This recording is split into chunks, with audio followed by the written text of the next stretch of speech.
So in my opinion, the stage is set for the return of the gods.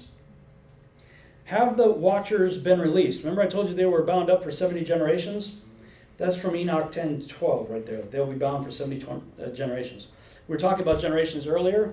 Psalm 90 defines it as a generation of 70 years, 80 if by strength. If we just take the low number there, 70 times 70, is 4,900 years.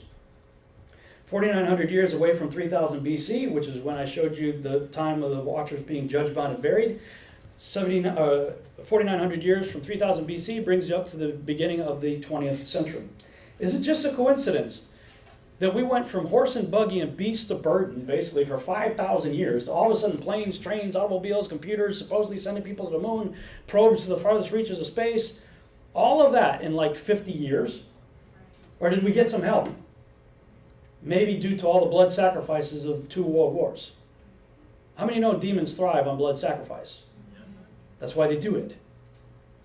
You know, I put this chart together, and I'm looking at Daniel 12:4, talking about knowledge increasing and things of that nature, and showing knowledge and transportation. And you know, at the Tower of Babel, whatever pre-flood knowledge existed took a huge hit at the Tower of Babel, because people who may have been like extremely intelligent together were now barely understanding each other and had to go out try to figure out their own languages. And you know, sorry, you know, if you had Tesla in your group, that's great, but you know, if you got Pee Wee Herman in yours, yeah, I'm gonna carve pictures in the caves. You know, knowledge took a nosedive, and that was God's plan. It was like, okay, with all this knowledge that you have, this is what you're gonna do. You're gonna come after me. Fine, I'm gonna mess it all up. So knowledge and everything takes a nosedive at the Tower of Babel. And then you have a few peaks and stuff throughout various civilizations, but it kind of plateaus there as far as transportation and things of that nature until you get to the beginning of the 20th century, and then pew, it goes through the roof.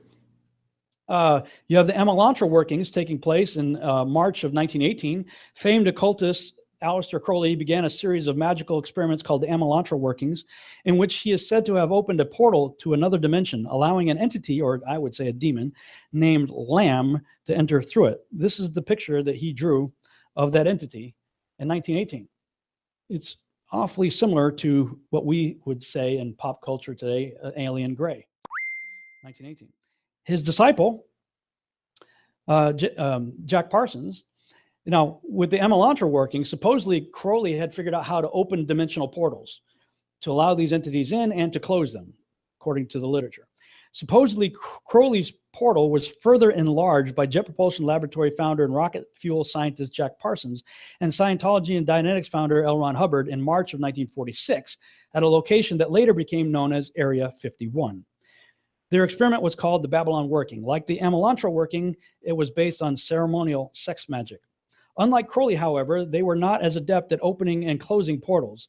Theirs apparently stayed open, and the modern UFO era began 1 year later, in 1947, the same year Crowley died. Now here's another clip regarding